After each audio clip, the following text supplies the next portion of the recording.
There's a ton of places to eat in Atlanta, but in times of this COVID chaos, it's crucial to be careful and know exactly just which places are safe for eating out.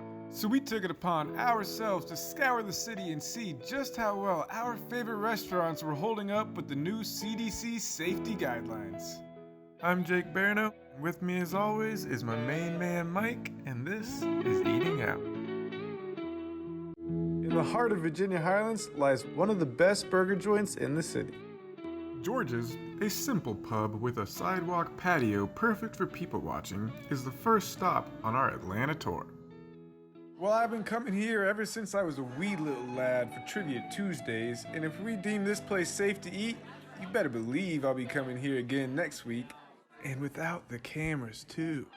With fries, burgers, and wings, they got pretty much everything that you can need.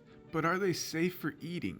How well do they actually follow the CDC guideline? So you may be asking yourself, what are the CDC safety guidelines? And I'm asking the same question actually. So Jake, what are they?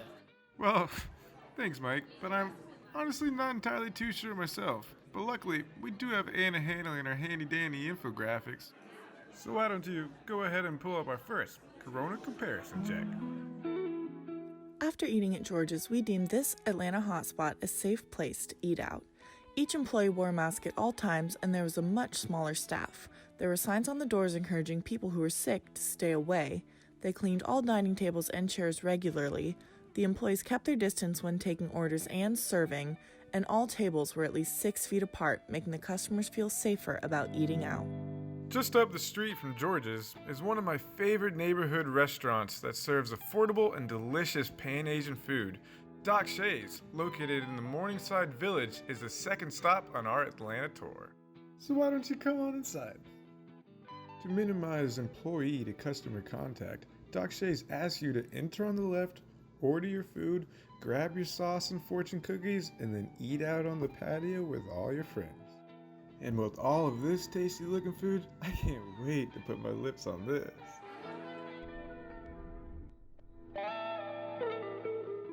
As you can see, Doc Shay's encourages social distancing by eating on the patio. But first, let's turn to Taylor for today's Corona comparison check.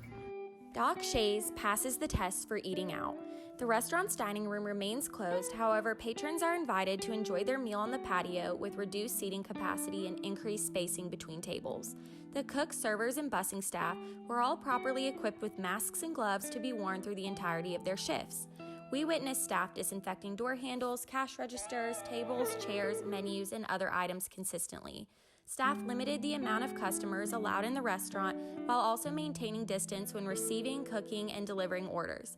Instructive signs were prominently placed in the entrance of the establishment, and overall contact was limited. For the third stop on our Atlanta tour and the fourth way into my heart, we're here at Taqueria del Sol, home of the magnificent margaritas, terrific tacos, and killer queso that will leave you needing a napkin. Similar to fast food restaurants, guests wait in line to place their order before sitting down. And even though that line is usually out the door, Taqueria does offer social distance seating in the parking lot while you wait for those tasty tacos. In addition to their patio seating, you can walk down to their picnic tables where you can have dinner and a view. But even though this Mexican food makes me smile, let's first see how they scored on our third and final Corona comparison chart. Our final stop, Taqueria del Sol, aced the test for eating out. Plenty of signs were allocated across the establishment notifying customers not to enter if they were experiencing symptoms of the virus and reminding patrons to social distance. Taped X's were placed on the floor to denote where one should stand when waiting to place their order, and tables were spaced 6 feet apart. Plexiglass barriers were present at ordering and payment sites to prevent direct spread. Finally, disinfection was routinely performed indoors and outdoors as well as in the kitchen. According to the CDC, there is no evidence to support the transmission of COVID in food or food packaging, but it is still better to be safe than sorry. So here's a couple of tips and tricks that I wanted to leave with you that we learned from eating out. For tip number 1, if the restaurant's too crowded, wait a little bit. If it's meant to be, it'll happen. For tip number 2, just to be safe, Bring some wipes. If the table's dirty, you can wipe her down. For our third and final tip, remember, when in doubt, wear a mask while eating out.